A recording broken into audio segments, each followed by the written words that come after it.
बंधु माने आजिर एही कार्यक्रम को आपण मानक स्वागत। आजिर एही कार्यक्रमटी मेष राशि व्यक्ति विशेष मानक पई बहुत गुरुत्वपूर्ण अटे। कारण आजिर एही वीडियो रे आमे माने जानिबा जे मेष राशि व्यक्ति विशेष मानक पई एही एप्रिल 2025 किपरि रहिबाको जाउछि। आमे माने मेष राशि मासिक राशिफल उपरे आलोचना करिबा। एही एप्रिल मासरे मेष राशि व्यक्ति विशेष मानकर स्वास्थ्य, शिक्षा, प्रेम जीवन, वैवाहिक जीवन, भाग्य, क्यारियर एवं व्यापार वाणिज्यर स्थिति किपरि रहिबो से विषय रे विस्तार भावरे आलोचना करिबा। नवग्रहंकर स्थिति मध्य देखिबा। नवग्रह केउ भली फल प्रदान करिबारे सक्षम हेबे ताहा मध्य जानिबा। एहा सहित वीडियो शेष रे अशुभत्व प्रदान करुथिबा ग्रह मानक पई किछि विशेष प्रतिकार मध्य जानिबा। तो सेति पई आपणकर जदि मेष राशि होइताय तेबे वीडियो टी को लाइक करी चैनल टी को सब्सक्राइब करि दियंतु एवं कमेंट बॉक्स रे भक्ति एवं श्रद्धार सहित जय श्री जगन्नाथ निश्चय लिखंतु। तेबे बंधु माने आसंतु आरंभ करिबा आजिर एही कार्यक्रम को जहाकी जन्म राशि एवं चंद्र राशि उपरे आधारित अटे। तेबे राशि चक्रर 12 गोटी राशि मध्यरु प्रथम राशि हेउछि मेष राशि एवं मेष राशिर राष्ट्राधिपति हेउछन्ति मंगल। तेबे मासर आरंभ रे मंगल आपणकर तृतीय भावरे विराजमान अछन्ति। आपणकर द्वितीय भावरे विराजमान अछन्ति देवगुरु बृहस्पति। षष्ठ भावरे विराजमान अछन्ति केतु एवं आपणकर द्वादश भावरे विराजमान अछन्ति सूर्य, बुध, शुक्र, राहु एवं शनि। तेबे सर्वप्रथमे आसंतु जानि नेबा एही एप्रिल मासरे आपणकर स्वास्थ्य किपरि रहिबो। तेबे कुंडलीर प्रथम भावटी होइथाय आपणकर स्वास्थ्यर भाव, इम्यूनिटी सिस्टम रो भाव एवं आपणकर प्रथम भावर अधिपति हेउछन्ति मंगल, जे कि आपणकर तृतीय भावरे विराजमान अछन्ति। मात्र 5 एप्रिल को मंगल आपणकर चतुर्थ भाव को चलन करिवे। तेबे तृतीय भावटी होइथाय साहस, पराक्रम एवं अधिक परिश्रमर भाव। तेबे 5 एप्रिल पूर्वरु जे पर्यंत मंगल आपणकर तृतीय भावरे अछन्ति से पर्यंत आपणको आपणक स्वास्थ्यर टिके ध्यान रखिबार अछि।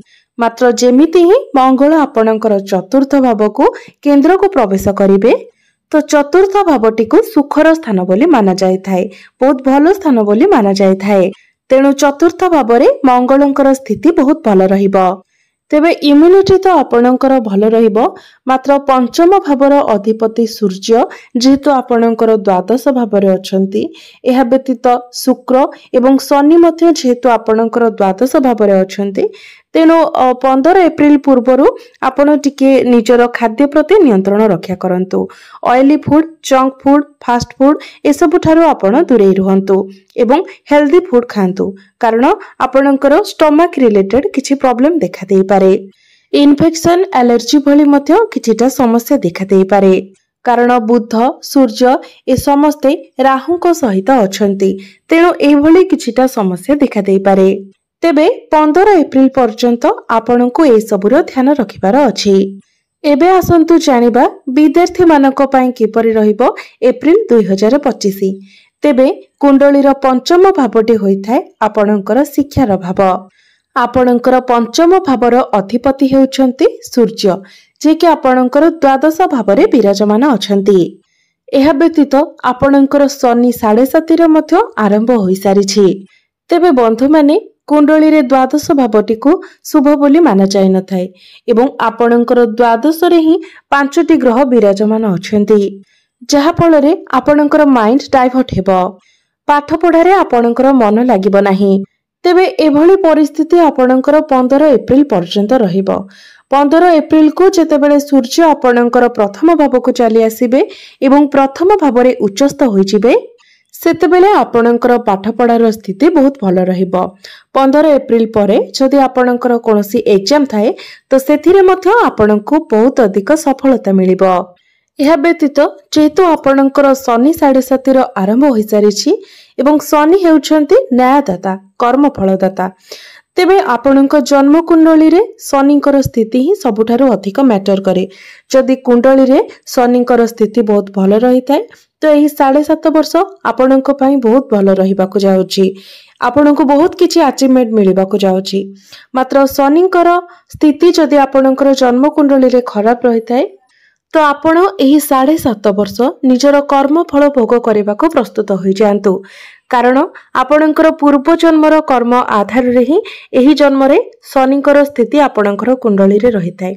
जदि पूर्व जन्म रे आपण किछि खराब कार्य करिथांती तो एही जन्म रे आपणक कुंडली रे शनिकर स्थिति खराब होई थाए। तेणु ता पई तो आपण किछि करि परिबे नाही, मात्र वर्तमान आपण किंतु निजर कर्म को सुधारी परिबे। तेणु एबेठारु ही आपण सुधुरी जिबा उचित।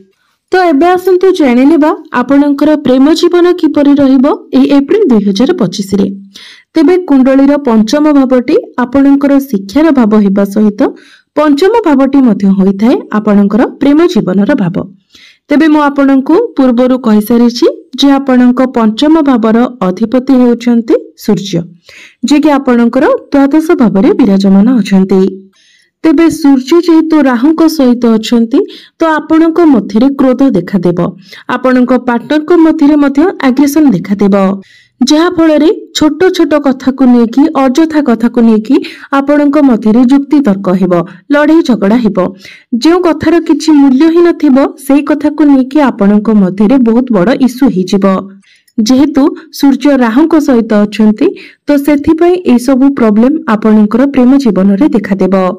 तेबे जे पर्यंत सूर्य द्वादश भाव अछन्ति अर्थात 15 एप्रिल पर्यंत आपनको टिके मैनेज करबाको हेबो। आपनको ही ए सब एडजस्ट करबाको हेबो। जेतेबेले सूर्य आपणकर प्रथम भाव को चली आसीबे अर्थात 15 एप्रिल थारु आपण ए सब रे सुधार देखिबाको पाए। एबे आसंतु जानिबा आपणकर वैवाहिक जीवन किपरि रहिबो एही एप्रिल 2025 रे। तो बंधु माने कुंडलीर सप्तम भावटी होइथाय आपणक वैवाहिक जीवनर भाव एवं आपणक जीवन साथीर भाव। तो आपणकर सप्तम भावर अधिपति हेउछन्ति शुक्र एवं शुक्र आपणकर द्वादश भावरे अछन्ति। मात्र द्वादश भावरे शुक्र उच्चस्थ अछन्ति हेले भी शुक्र राहु एवं शनिक सहित द्वादश भावरे अछन्ति। तेबे वैवाहिक जीवन एप्रिल मासरे आपणकर भल रहिबो। आपण दुई जण मिसी केउआडे बुलाबुली करबाको जाय पारंती। कोनोसी धार्मिक यात्रा मध्य आपण करि पारंती। आपण दुई जण मिसी निजर वैवाहिक जीवन हो किंबा निजर परिवार को नै हो किछि प्लानिंग करि पारंती। किंबा आपणकर जीवन साथी निजर कैरियर को नै कि अधिक व्यस्त मध्य रहि पारंती। तेबे आपणकर जीवन साथी जेमिति तरबरिया भाबरे कोनोसी डिसिजन न नियंतु सेथि प्रति आपणको ध्यान रखिबार अछि। एबे आसंतु जानिबा सबुठारु महत्वपूर्ण विषय वस्तु आपणकर भाग्य, कैरियर एवं व्यापार वाणिज्यर स्थिति किपरि रहिबो एप्रिल 2025 रे। तो कुंडलीर नवम भावटी होइथाय आपणकर भाग्यर भाव। तेबे आपणकर नवम भावर अधिपति हेउछन्ति देवगुरु बृहस्पति, जे कि आपणकर द्वितीय भावरे विराजमान अछन्ति। तेबे द्वितीय भावरे रही गुरु आपणकर दशम, षष्ठ एवं अष्टम भाव को देखुछन्ति। तेबे बंधु माने जदि आपणकर सेमिति किछि इमरजेंसी नाही, अर्जेंट नाही तो आपण जेते बड़ बड़ कार्य अछि से सब को 15 मई परे करबाको चेष्टा करंतु। भाग्य संबंधित कोनोसी भी कार्य आपण 15 मई परे करिबा भल रहिबो। कारण 15 मई को गुरु निजर राशि परिवर्तन करिवे एवं आपणकर तृतीय भाव को चलन करिवे। तृतीय भाव को जेतेबेले गुरु आसीबे तो गुरुंकर दृष्टि नवम भाव अर्थात भाग्य भाव उपरे ही रहिबो। तो सेतेबेले आपणको आपणको भाग्यर अधिक साथ मिलिबो। मात्र एप्रिल मासरे कैरियर को नेकी भल रहिबो।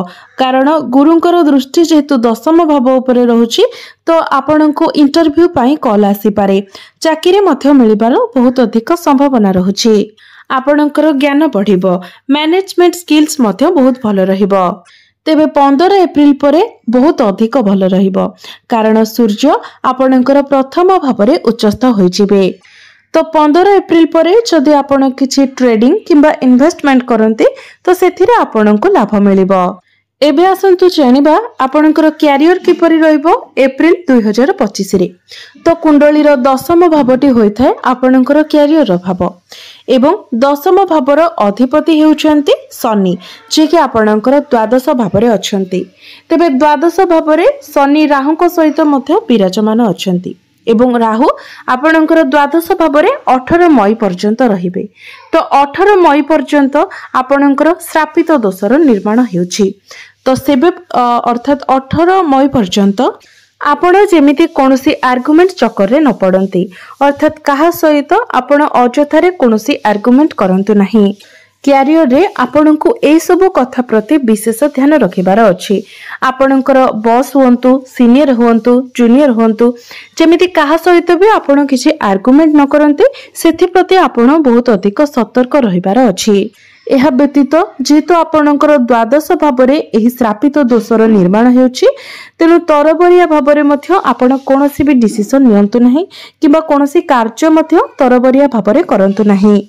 यह व्यतीत आपणक पाखको काम कार्य अधिक आसी पारे एवं निजर काम को नेकी आपण विदेश यात्रा मध्य करि पारंती। आपणक ऊपर रेस्पोंसिबिलिटी बढ़ी पारे। यह व्यतीत कोनोसी पॉलिटिक्स रे मध्य आपण इन्वॉल्व हुंतु नाही। क्यारियर को नेकी एप्रिल मासटी आपणक पई 40 रु 50% भलो रहिबो, ना बहुत बेसी भलो ना बहुत बेसी खराब। क्यारियर आपणक पई एवरेज रहिबो। 18 मई परे ए सब आपणकर सुधुरिबाको लागिबो, कारण 18 मई को राहु आपणकर एकादश भाव को चली आसीबे। तो सेते बेले ए सब जिनिस रे आपण सुधार देखिबाको पाइबे। एबे आसंतु जानिबा आपणकर बिजनेस किपरि रहइबो एप्रिल 2025 रे। तो बिजनेस आपणकर एप्रिल मासरे बहुत भलो रहिबो, कारण शुक्र आपणकर द्वादश भावरे उच्चस्थ अछंती, बुध मध्य शुक्रଙ୍କ सहित अछंती। तो बिजनेस रे आपणकर ग्रोथ हसिबो। मात्र शनि एवं राहु मध्य जेहेतु द्वादश भावरे शुक्र एवं बुधଙ୍କ सहित अछंती, तो आपणको टिके टेंशन एवं स्ट्रेस मध्य रहिबो। मात्र आपणकर बिजनेस किंतु ग्रोथ करिबो। तो जहाँ भी किछि आपणकर अशुभत्व रहुछि, सेति पई प्रतिकार स्वरूप आपण प्रत्येक दिन पक्षी माननको किछि दाना खाइबाको दियंतु एवं पानी मध्य दियंतु। एहा सहित प्रत्येक दिन आपण मंगलंकर बीज मंत्र 108 थर जप करंतु एवं प्रत्येक दिन आपण हनुमान चालीसार पाठ करंतु एवं प्रत्येक दिन उदित सूर्य को आपण तंबा पात्र रे जलार्घ्य अर्पण करंतु।